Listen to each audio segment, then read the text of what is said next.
Bueno, vamos. Quería pensar un poco en lo que viene por delante, pensando un poco en lo que pasó esta semana en el Congreso y lo que puede pasar la semana que viene en el Congreso.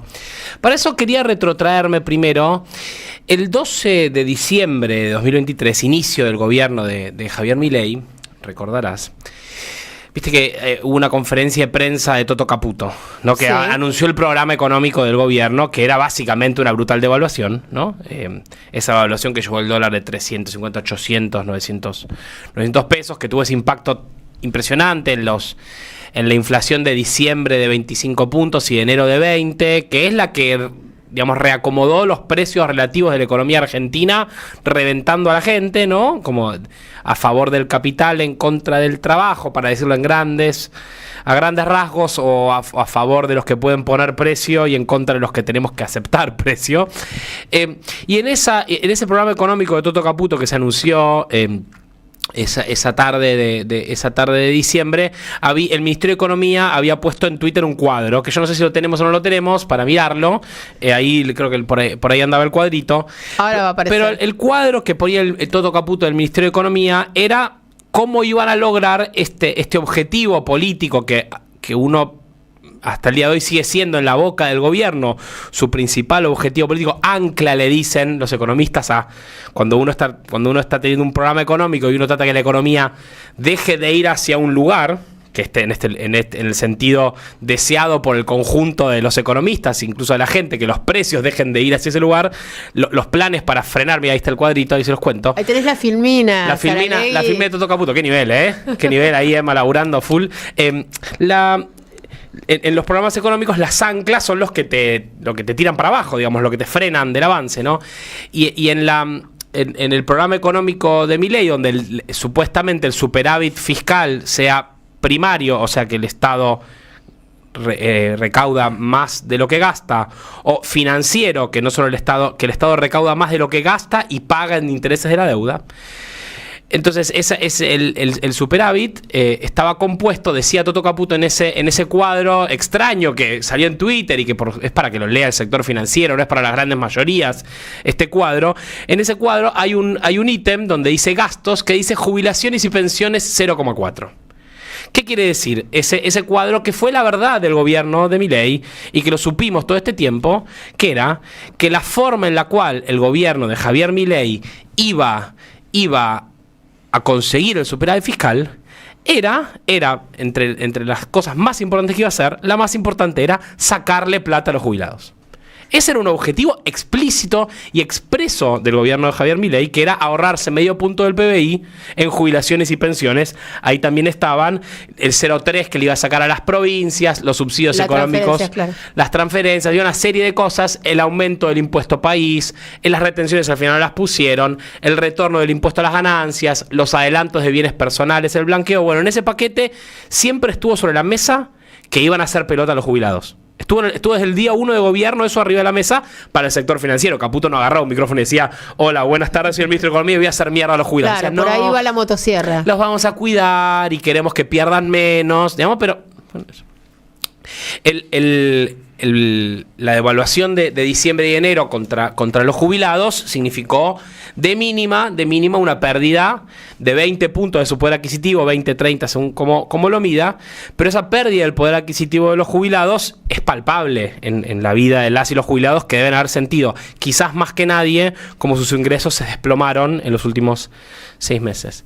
Bueno, esta semana pasó algo sustancial en la Cámara de Diputados, que es que apareció una mayoría opositora novedosa, amplísima, rondando los 2/3 de la Cámara de Diputados, que construyó un núcleo de coincidencia mínima, le dijo Máximo Kirchner en la radio, una coincidencia de amplios sectores de la oposición, ahora vamos a mirar infinito, que esa motosierra o esa licuadora, estas metáforas de jardinería doméstica que usan, electrodoméstico. Claro, las metáforas electrodomésticas del presidente y sus ministros tan simpáticas, que ese ajuste sobre los jubilados se construye un amplio consenso de que los jubilados tenían que recuperar lo que habían perdido, sobre todo porque hay un DNU del presidente, el 274, el menos conocido que el DNU 70, el de diciembre, pero el segundo en importancia, digamos, fue el DNU que cambió la fórmula jubilatoria de Javier Milei, que arranca ahora a partir de junio, julio, los jubilados van a recibir un aumento mensual por IPC, es decir, por la inflación de 2 meses para atrás. Pero claro, el chiste es que yo te empiezo a dar por inflación, pero no te compenso la mega devaluación de diciembre. Te salteo 2 meses. Lo que se llama, en la jerga económica, en la jerga de administración previsional, que es la gente que se encarga de pensar fórmulas jubilatorias, siempre el chiste está en lo que se llama el empalme. ¿Cómo empalmás una fórmula con otra? Macri, en el empalme entre la fórmula de Cristina de 2008, ¿no?, que era la fórmula vudú, y la fórmula de Macri del 2017, le cagó a los jubilados 3 meses de aumento. Y entonces ahí hubo una pérdida brutal de 20 puntos para los jubilados y después se estabilizó el ingreso de los jubilados. Pero lo que te hizo Macri fue como cuando enganchaba una fórmula con otra y te cagaba. Eso mismo hizo Caputo y Milei en marzo, abril, digamos, con el DNU. Y en parte la ley que se sancionó en la Cámara de Diputados esta semana viene a subsanar eso. El DNU de Milei le había dado 12 puntos de recomposición a los jubilados sobre los 20 de la inflación de enero. Lo que hace la ley que se votó en la Cámara de Diputados este martes y que ahora tendrá que ir al Senado es suma 8 puntos más para llegar a 20. Pone una fórmula mensual de inflación todos los meses para que los jubilados recuperen. Pone un nuevo piso de jubilaciones para poner por ley los bonos, digamos. Te levanta a que el piso mínimo de las jubilaciones tiene que ser el 110% de la canasta básica total que mide el INDEC, o sea, levanta el piso de las jubilaciones. Se hicieron los cálculos que en junio, que para mayo sería 2.90 la mínima, 2.96, contra 200, que es hoy la mínima, con el bono es 2.70, pero bueno, la mínima sería 2.90. Crea algo que es bien interesante, que esto siempre estuvo en los proyectos del Frente de Unión por la Patria desde principios de marzo a abril. Había una idea de Unión por la Patria empujada por los distintos sectores de Unión por la Patria, incluso por los sectores gremiales, esta idea de, ¿cómo hacemos? Porque históricamente las fórmulas jubilatorias fueron de 2 tipos. Una, las fórmulas que van con la inflación, entonces vos nunca terminás perdiendo porque siempre acompañás, pero quedás empatado. En realidad vas un poquito atrás, porque el INDEC te anuncia la inflación a mediados de mes, pero vos siempre estás 2 meses atrás. Pero más o menos vas, digamos, si la inflación aumenta, vos vas acompañando y no perdés. Ahora, ¿qué pasa si a la economía le va bien? Los salarios crecen por encima de la inflación y las jubilaciones quedan como atrasadas.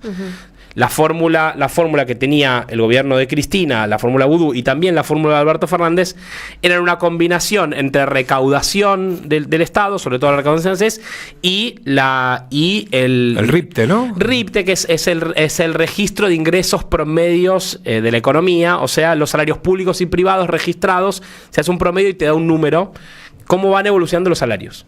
Esa fórmula es muy buena si la economía crece, pero si la economía le va mal y aumenta la inflación, te quedas atrás. Por eso en 2022 aparecieron los bonos en el gobierno de Alberto, en la gestión de Massa, para tratar de alcanzar, y de hecho la mínima le fue empatando con la inflación. Pero bueno, entonces, ¿qué se logró votar ahora? Una fórmula que combina las 2 cosas, que tiene algo que viene del movimiento obrero, que es la cláusula gatillo. Que entonces, yo siempre te doy inflación y 2 veces por año te doy el aumento de los sueldos. Si los salarios le ganaron la inflación, yo te doy un bono, pero no es un bono, es una suma fija, digamos, un aumento proporcional de cuánto aumentaron los salarios. Entonces es una fórmula que tiene capacidad, si termina votándose, de adaptarse a distintas situaciones económicas para que, si a la economía le va mal y la inflación aumenta, los jubilados empaten, y si a la economía le va bien, los jubilados ganen. Correcto. Llevó muchísimo trabajo. Se prohíbe pagar en cuotas las jubilaciones, algo que el gobierno quiso hacer hace un mes más o menos. Y sobre todo algo muy importante que se discutió y que fue parte del núcleo de lo que hubo que negociar, y una de las cosas que más le importaba a la Unión por la Patria, era que se preservara el Fondo de Garantía de Sustentabilidad. En las negociaciones con los bloques provinciales, en las cuales hay un deseo de gobiernos provinciales de cobrarse deudas que el Estado tiene con las cajas jubilatorias jubilatorias de esas provincias de muchos años, bueno, el Fondo de Garantía de Sustentabilidad es una manera en la cual muchas veces se pide, bueno, denme algo de estas acciones que tiene el Estado, estos bonos, usemos para pagar deudas, y finalmente se logró saldar que esas deudas se van a pagar, pero con recaudación propia del ANSES y preservando el Fondo de Garantía de Sustentabilidad de las y los jubilados, que recordemos, Milei lo quiso sacar, quiso desmantelarlo en la ley bases, devolverle las acciones a las empresas, y eso se fue quedando en el camino. Hoy en la ley que se votó en el Senado ya no está el desmantelamiento del Fondo de Garantías. Esa discusión se está ganando, la de preservar el Fondo de Garantías. ¿Qué me interesa contar con todo esto? La ley salió por 160 votos, 94 de Unión por la Patria, 32 radicales, 6 de la coalición cívica de Carrió, 13 del bloque de Pichetto, entre socialistas, cordobeses, lavañistas, los bloques provinciales, misioneros, rionegrinos, salteños, santacruceños, neuquinos. Estás hablando de una composición, una mayoría en el Congreso, en un Congreso muy fragmentado, que podría haber sido, y esto en marzo-abril parecía posible, en la discusión de la ley bases, que todos esos bloques hicieran una ley con el gobierno y que hubiera una fórmula jubilatoria que reventara el FGS, que no tuviera cláusula gatillo, que compensara un poquito, pero nada más. Es decir, para poner en valor que a veces la articulación y la negociación política de nuestros representantes de Unión por la Patria es exitosa. Hubo una negociación, una articulación exitosa para construir una mayoría opositora en la Cámara de Diputados. Punto Se uno. estuvieron haciendo cosas. Se estuvo trabajando. Esto es importante porque, bueno, nosotros recibimos muchos mensajes, Manu, todos los días. Me imagino. Y, entre esos mensajes ayer y anteayer Sí. había algunos de, bueno, ¿qué están haciendo? ¿Qué hacen? Bueno, ¿qué pasa en el Congreso? Bueno, en el Congreso pasan cosas. El asunto es que los tiempos legislativos, los tiempos de la negociación, son los tiempos legislativos, los tiempos de la negociación, como también son los tiempos de la calle, Sí, los claro, de la calle, y bueno, cada sector acusa los golpes en un momento diferente, y la negociación también tiene sus pormenores. Pasó también que lo vimos un poco en escena a la negociación cuando íbamos hablando con los distintos actores, representantes de ENON. Incluso si prestás atención te das cuenta cómo les van mandando mensajes públicos a los radicales, cómo le fueron mandando mensajes públicos a la oposición, que hasta entonces, como decía Manu, estaba dispuesta a votarle una fórmula al gobierno. Te tengo una consulta. Sí, por favor.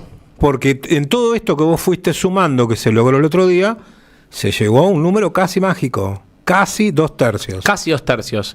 ¿Qué importancia política se le da a eso desde el Congreso de que se haya logrado construir, aunque sea circunstancialmente, una mayoría de casi 2/3? Mira, vos fíjate, ¿no? Porque para pensar hacia dónde vamos, ¿no? O sea, eso puede servir para si el presidente veta, ¿no? Que está esa cercanía. Esa noche el presidente chifla, ¿no? Y empieza, ¿no? Como desesperado a memear en redes sociales a 2, 3 de la mañana.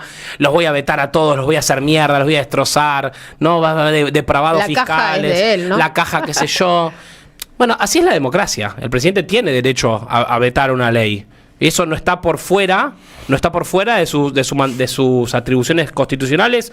Lo hizo Cristina, lo hizo Macri, eso es normal. Sí. Es normal que exista el veto presidencial. Ahora, si hay veto presidencial, el Congreso puede insistir por sobre el veto presidencial con 2/3. Y se quedó muy cerca de los 2/3. Y sobre todo con mucha dificultad del gobierno de construir su tercio. Más que pensar vos tenés que pensar, el gobierno siempre tiene que garantizarse 88 diputados. Que es el mínimo para evitar un juicio político, es el mínimo para evitar que te rechacen un veto presidencial. Entonces hay una mayoría ahí muy importante. Y que se enfrenta con un gobierno, con un Milei, que ahí aparece la beta autoritaria, ¿no? De la que hemos hablado mucho acá. Milei, desconociendo otros poderes del Estado, no diciendo, bueno, yo por ahí lo veto, como una herramienta de negociación podría haber usado, ¿no? Digo, claro. Como que bien lo podría haber hecho. No fue así, en esta dimensión autoritaria del presidente, que en su idea de destrucción del Estado, ¿no? Que ahí aparece el programa esta semana apareció el programa político de Javier Milei en toda su claridad, ¿no? En esa entrevista que se escuchó por todos lados, el presidente dice, yo soy un topo acá adentro y mi objetivo es la destrucción del Estado. ¿Y qué significa la palabra Estado? ¿No? El Estado es lo común en una sociedad. El Estado es la nación en la Argentina, no solamente es la patria, es la bandera, también son los otros poderes, es el poder representativo, es el poder legislativo, el poder ejecutivo, el poder judicial, es las reglas que tenemos en común, los semáforos son el Estado, entre otras cosas, digamos, ¿no? Me interesa pensar que cómo va a seguir esta película, ¿no? Un puntito antes de terminar. Esto también se logró producto de que hay ecos de una militancia de adultos mayores y jubilados que de 2017 para acá tiene mucha fuerza. Desde la reforma previsional de Macri para acá, recordarán esa gran movilización que no logra frenar la reforma previsional de Macri. Una inflexión. Que fue un punto de inflexión, que logró construir una mayoría opositora que casi logra frenar la ley previsional de Macri. Que después, durante toda la época de Macri, ese sector de los jubilados y las jubiladas movilizados tuvo impacto social, tuvo impacto político, tuvo impacto en la opinión pública. También logró, por ejemplo, que el gobierno del Frente de Todos, uno de los logros que tuvo fue lograr sancionar una moratoria previsional, el plan de pagos, en febrero de 2003, la moratoria que hoy está actualmente vigente. Hoy la gente se puede jubilar. Si llega hasta fin de año está vigente. Hasta fin de año está vigente, salvo que se apruebe la ley bases, que elimina la moratoria. Si Anceste da turno, ¿no? Si Anceste, bueno, ese es el gobierno queriendo destruir el Estado. Pero la moratoria está vigente en contra de los deseos del FMI, en contra de las presiones del FMI en el gobierno de Alberto Fernández. También parte por esa lucha que tienen ecos. Las movilizaciones, cuando los sujetos sociales se vuelven sujetos políticos, eso tiene ecos. Por eso la Corte Suprema nunca se animó a ratificar el 2x1. Por eso las universidades van a tener fuerza, porque todo eso... Bueno, entonces, ¿a dónde vamos? Y voy cerrando porque estamos medio, me veo el horario. Mira, el doctor todavía no me dijo nada. Con la camiseta de Boca River tenemos acá. Todavía no me dijo nada, Bueno, a mí me está haciendo las señas. A 6 meses del gobierno de Milei, propongo que empecemos a ocuparnos de nuestra agenda. Propongo que empecemos a ocuparnos de lo que nosotros nos tenemos que ocupar, como opositores, militantes, peronistas, simpatizantes, kirchneristas, peronistas de Unión por la Patria. Empecemos a ocuparnos de nuestra agenda y de lo que a nosotros nos importa. Ayudarnos entre nosotros, organizarnos, difundir nuestras ideas, protestar, reclamar, movilizarnos y tratar de ganarle a Milei alguna. Con esto sí cierro. Esta ley que ahora va al Senado de los jubilados, si nosotros logramos que el Poder Ejecutivo en manos de Milei tenga menos poder, tenga menos capacidad de hacer ajuste, que se quede con el discurso. Una vieja frase que existe en el Congreso, que es: las oposiciones se llevan los discursos y los oficialismos se llevan las leyes. Hay que invertir esa lógica. Que el presidente se quede con el discurso y que nosotros nos quedemos con las leyes. Que la oposición se quede con las leyes. Que el gobierno no pueda. Todavía no se ha tenido una victoria certera contra Milei, pero tomemos dimensión. Las universidades, las jubilaciones, la distribución de los alimentos, que es trágica, pero que el gobierno se ve forzado a tener que, por lo menos, dar la sensación o la impresión de que está distribuyendo los alimentos que, si hubiera sido por el gobierno, se hubieran pudrido en los galpones del Ministerio de Capital Humano. Ahí aparece, en unas semanas muy difíciles para el gobierno. Ustedes han visto también que el frente financiero, en el que el gobierno le iba muy bien, ya no le está yendo tan bien. En los mercados, que eran los supuestos aliados de Milei, empieza a haber turbulencia. El gobierno busca un salvavidas en sacar la ley bases en el Senado, que venía empantanada. Y aparecen cosas vergonzantes, como esta idea de que el gobierno ofrece embajadas en París a cambio de votos por la ley bases. Esta es la forma en la cual el gobierno pretende negociar como casta en el Senado de la Nación. En esta etapa en la que estamos entrando, del segundo semestre del gobierno de Milei, y con esto cierro, la ley bases tiene fecha, que es el miércoles 12.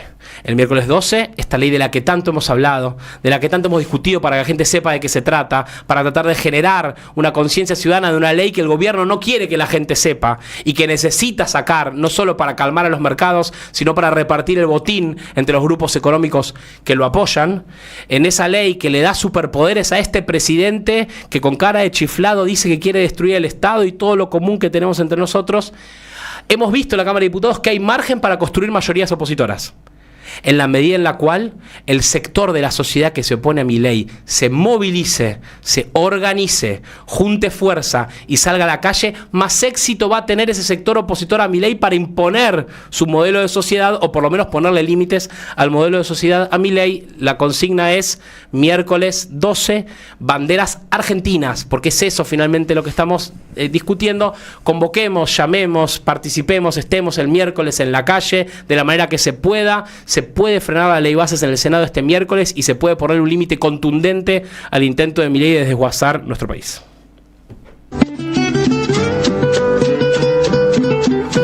Cinco minutitos pasaron de las 7 de la tarde. Vamos a dar la media vuelta. Tenemos un montón de contenido. Un viernes, pero un 60. Un 60 no la pico. Dale.